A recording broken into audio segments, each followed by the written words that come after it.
நீ புலிப்பால் கேட்டாலே புலி கூட்டமே தேடி வரும். நான் பசும்பால் கேட்டாலோ பசு காலையாய் மாறிவிடும்.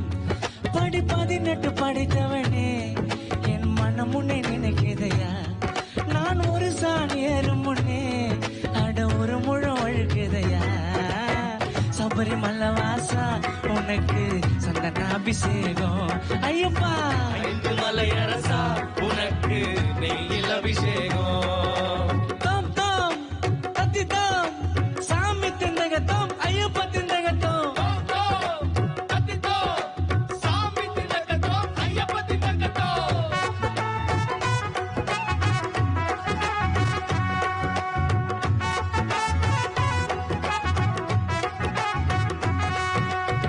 கன்னி மூல கணபதி சரணம்